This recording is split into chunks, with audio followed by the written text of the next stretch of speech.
Physics class 12 chapter alternating current में आज हम यहाँ पर न्यूमेरिकल सॉल्व करेंगे और यहाँ पर जो भी न्यूमेरिकल हमने मेंशन किए हैं ये सभी आपके बोर्ड एग्जाम में पूछे गए हैं। तो देखो पहला न्यूमेरिकल लिया है, the equation of alternating voltage is given V equal to 100√2 sine 100 pi t, find the frequency and RMS value of voltage. तो देखो इस क्वेश्चन में आपको वोल्टेज यानी कि अल्टरनेटिंग वोल्टेज की इक्वेशन दे रखी है, यानी कि V दिया है आपको 100√2 साइन 100 पाई टी, ये इक्वेशन आपको दे रखी है। इसको आप इक्वेशन 1 मान लेंगे, ठीक है। और आपसे फ्रिक्वेंसी कैलकुलेट करवा रहा है, यानी कि F equal to question mark, और आपसे RMS वैल्यू ऑफ वोल्टेज यानी कि VRMS कैलकुलेट करवा रहा है, ठीक है। तो देखो आपको यहाँ पर जो अल्टरनेटिंग वोल्टेज की इक्वेशन दे रखी है, इसी के बिल्कुल सेम इक्वेशन आपको लिखनी है। तो देखो ये होती है V equal to V0 sine omega t, ये होती है, ठीक है। इसको आप सेकेंड मान लेंगे।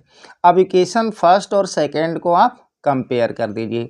जब आप इक्वेशन फर्स्ट और सेकेंड को कंपेयर करेंगे तो देखो कंपेयर कैसे करेंगे, यहाँ देखिएगा साइन के साथ क्या है 100√2 साइन, यहाँ है V0 साइन, तो यानी कि यहाँ पर आपको V0 दिया है कितना 100√2 और यहाँ देखो 100 पाई टी और यहाँ ओमेगा टी दे रखा है, यानी कि ओमेगा आपको दिया है यहाँ पर 100 पाई, ठीक है।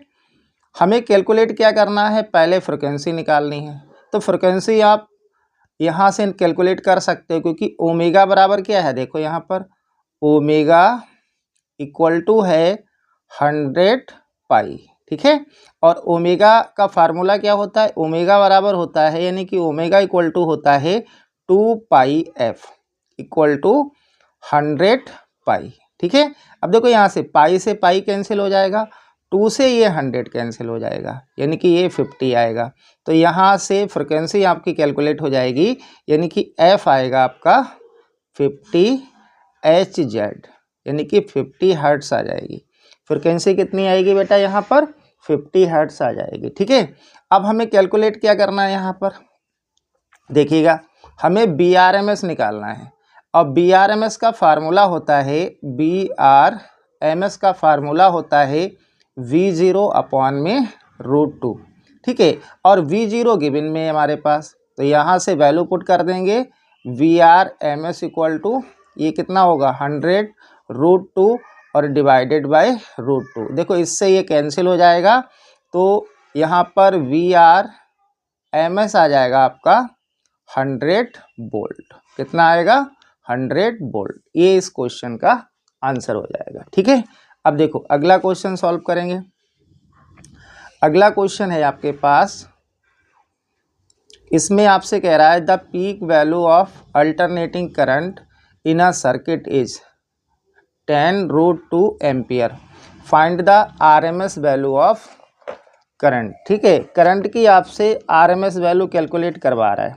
तो यहाँ पर गिवन में क्या है, गिवन में देखिए पहले, गिवन में कह रहा है the peak value of alternating current in a circuit is 10√2, यानी कि यहाँ पर आपको पीक वैल्यू दे रखी है, I0 दे रखा है। I0 कितना है, I0 दिया है आपको 10√2 एम्पियर, और RMS वैल्यू निकलवा रहा है किसकी, करंट की, यानी कि IRMS equal to question mark. Formula लगाइए इसका, देखो IRMS इक्वल टू होता है I0/√2, ये फार्मूला होता है, ठीक है। इसमें आप क्या करेंगे, वैल्यू पुट कर दो, आंसर आ जाएगा, ठीक है। तो देखो IRMS इक्वल टू I0 कितना है 10√2 डिवाइडेड बाय √2, ठीक है। इससे ये कैंसिल हो जाएगा, तो यहाँ से IRMS आ जाएगा आपके पास 10 एम्पियर, ठीक है। कितना आएगा 10 एम्पियर। ये इस क्वेश्चन का आंसर हो जाएगा। कितना आएगा, देखो यहाँ √2 से √2 कैंसिल हो गया, ठीक है। तो IRMS यानी कि RMS वैल्यू ऑफ करंट कितना आ जाएगा आपके पास, आ जाएगा 10 एम्पियर। ये इस क्वेश्चन का आंसर हो जाएगा।